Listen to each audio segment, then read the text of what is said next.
You've been on your road to glory and all this. Ever since you've been with Jesus, you ain't made no mistakes.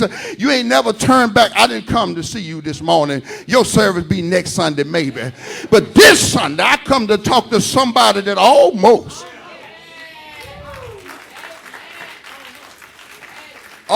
let go. Preacher, they wouldn't know how to take me if they knew that at times I was between homicide and suicide. I didn't know, and my co-workers didn't know, that today, the day that I went in, it was a wish of wood.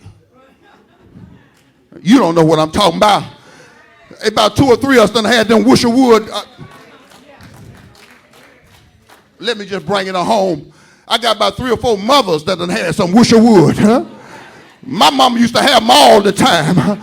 My mama used to say, I'm going to leave here, every one of y'all, your daddy and all of y'all. None of y'all got no sense.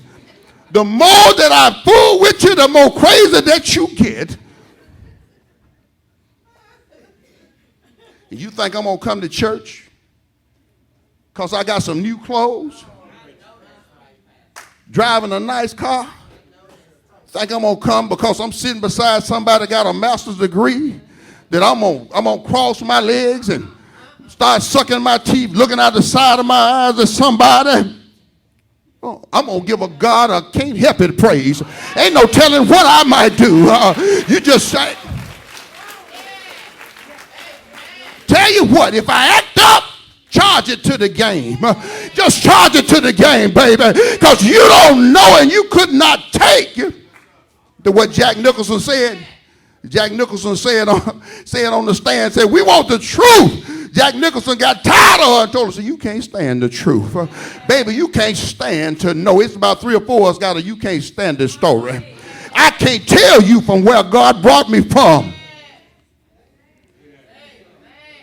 As after they had got all looked at the ones they wanted, Brother Lewis, Samuel, being a man of God, said, I'm not going back to Shiloh because I know God didn't send me down here for nothing. It's something that y'all don't know about. You see, because, let me tell you something. Just because they don't know about you don't mean you ain't the one. Look, I preach for 2 years to 7 folk, studying my Bible for 6 hours a day. I was preparing for y'all to come. I was preparing. See, the thing about it is that we want to wait till folk come, then prepare. But God gives you a preparation period. You see, the just shall live by faith. And you just got to believe that God did not call you for nothing. And so just because folks don't know about your gift does not mean that your gift is not for real. And so while you're waiting for the manifestation, you have to crone your craft. You have to hone your craft. You have to get good at what you do. You see, while David, I'm happy right now, although David wasn't recognized, what his brother and them didn't know, that while he was keeping the sheep, a job that didn't nobody want, while he was keeping the sheep, God was getting him ready for what he was going to do. It didn't look like nothing wonderful. He did not have an audience. He wasn't on the radio. Didn't have a TV show.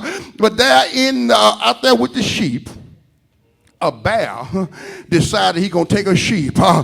David slew the bear. And then a lion decided he was going to come. David slew the lion. God was getting him ready to take care of his people. Let me tell you something. If you don't know how to take care of God's people, God ain't going to place you over God's folks. Don't you have somebody else? And David, he said, well, we got one here already, boy. He got a bad reputation. He used to be on drugs. He got a woman problem. He been messing with women. You see, and see, folks try to make you feel so bad about your weaknesses and everything. It ain't a man living ain't got no woman problem except a homosexual. I'm that preacher. I'm gonna tell it. I'm not preaching for money. I want to get the truth to you, baby. I'm sending it to you. I'm sending it to you registered, restricted to the address. See, it's got your name on it. Don't look at your neighbor talking about I sure wish such and such had been here. No, baby, this is for you.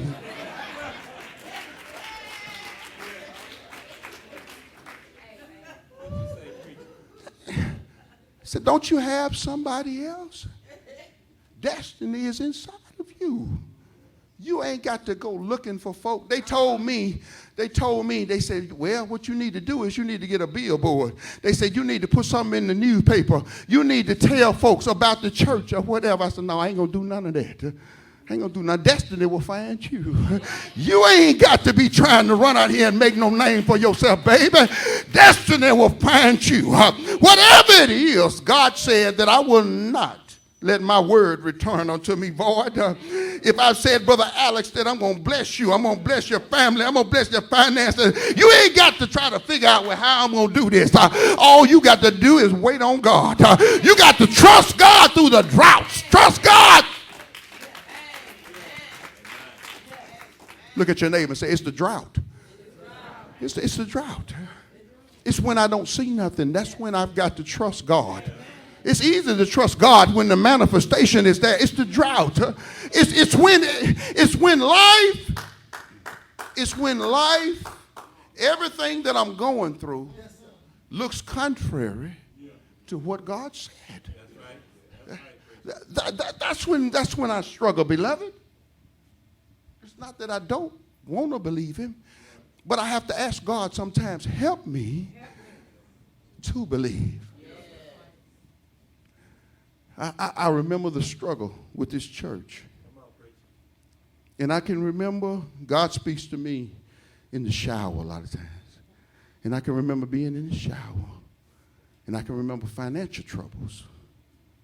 Never told the church about it because I'm your minister. You're not mine. And so therefore, I'm not going to put my troubles on you. It's not the right order. But I had financial troubles, other kind of troubles. I had wreckage from the life of what I had been living. When you got strongholds on you, even though you change, there's a wave that's coming in that ain't got here yet. When the children of Israel, when Pharaoh said, I'm going to finally let them go, they had got down the road and he changed his mind. And he came after them. But the same thing that moved out the way for them and delivered them drowned Pharaoh. I can remember with the troubles that I was going through, and it looked like the church wasn't going to move, wasn't going to go forward, wasn't going to do anything. So many people that I had never done anything to talked about me so bad. Now, let me say this, beloved. I've never been a wicked person. I've been weak. Never been wicked. I never set out to hurt nobody.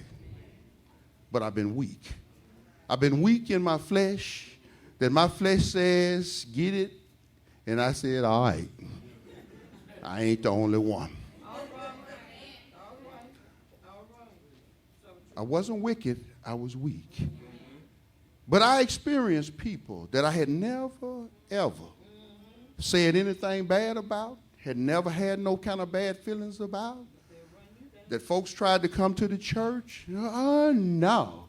He is this, and he is that, and whatever.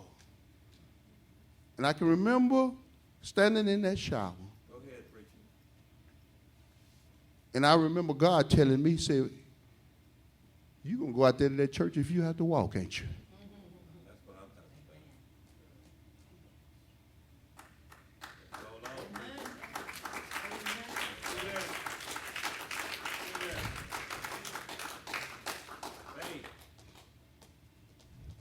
See, God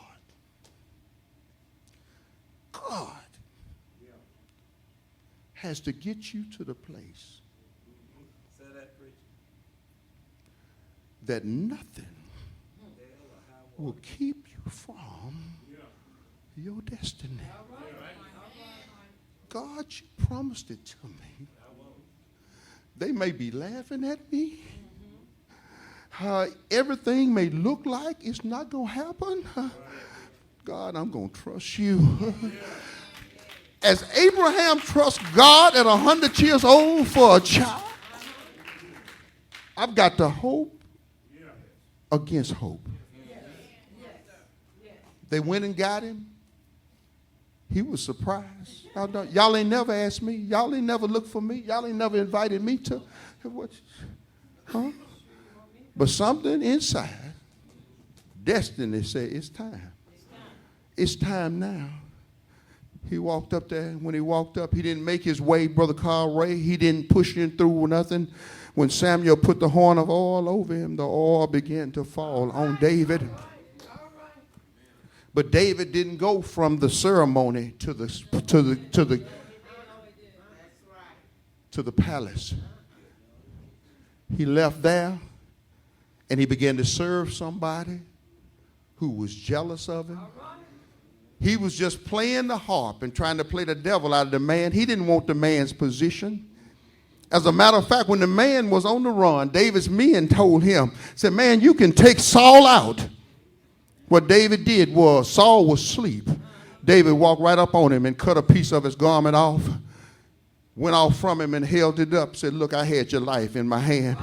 He said, but God have told me, he said, touch not mine anointed and do my prophets no harm.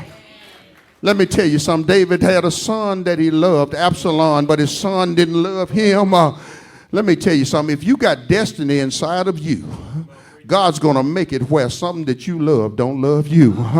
The worst heartache in the world is to have somebody or something that you love, and they don't love you, baby. Maybe you don't know what I'm talking about. You pour everything that you got into them. You do everything you know to make them love you, but they still don't love you. They just pretend like they love you. I'm going to let y'all go, but let me drop this on you. But when you come out of that storm, when you come out of the storm with the thing that you love that don't love you, you can say, I'm ready now, baby. Hey, I'm on my way to my destiny. Clap your hands up for the Lord.